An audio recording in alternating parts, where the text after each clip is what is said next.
Hey everyone, it's Maldonado. Today I'm designing for the Hit Kit Club with the February kits. I'm going to make these 3 cards for you, and we're going to start with the purple one.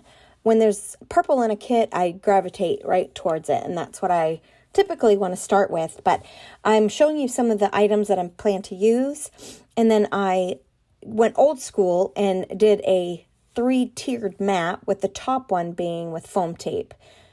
There's nothing wrong with going back to what we started with when we first started making cards, and I love a good border around embellishments that are in the center of the card. So I tied twine around the pretty tag, and then I backed one of the chipboard frames with some delicate paper. It has some polka dots on it, and you'll see that in the close-ups at the end of this video.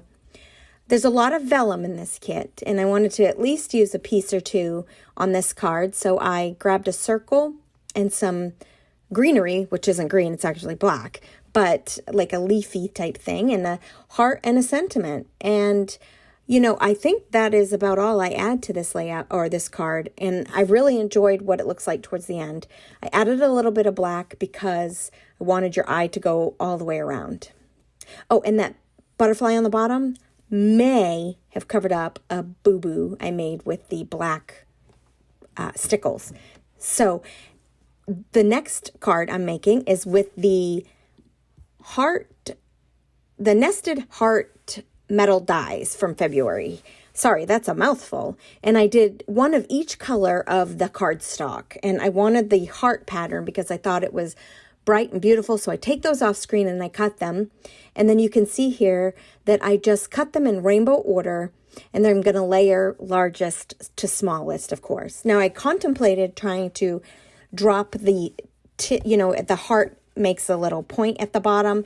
Did I want to stack everything down towards the bottom of the heart, or did I want them right in the center? And I went with right in the center, but I can see making, another heart card with all of the points being together down at the bottom. That would be kind of cool too.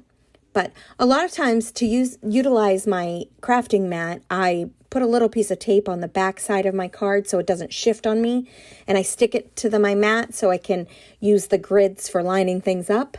And then I just layered all of those hearts in rainbow order, and I think it's great. I added a sentiment, and I highly recommend that you put the tittle of your eye over the I, not over the U like I did here, but it was too late when I realized it. So be sure to put that in the right place. So I added a bunch of embellishments. Were from last month's kit, the little enamel dots. Absolutely love those. But I felt like the card was missing a little bit. So I grabbed that flowery strip off of the bottom of one of the pages. That's where the advertisement for the paper is. But using the back side, I was able to add a little bit of a floral piece. Isn't it pretty? And then my next card, I made multiple changes. I started with the black base. I changed that to white. I started with the light blue paper, changed that to white, and then I got it going on. So here's where I changed the white cardstock from the base of my card. Black just wasn't cutting it. So I cut a background piece of paper, and then painstakingly I added foam tape to quite a few of the solid pieces on the back of that die cut, or the card front, that was cut with the die. But, oh, did that hurt. That was painful. And it took quite some time, but it's worth it because then it pops up and it gives you a little bit of dimension. And then I just stacked the bottom with some frames and some embellishments, and I had a card. It was quite simple, quite easy. They actually all came together pretty quickly, except for, of course, removing all the backing of that foam tape and cutting all those foam tape pieces. But I do hope that you've enjoyed these cards today, and that maybe with all the scraps from your scrapbook layouts, you can throw together some cards as well. Everything you need to know about my card making process or to join our Hit Kit Club will be down in the bottom of this video. And thanks for sticking with me throughout this video, and I will see you next time. Here's a few close-ups.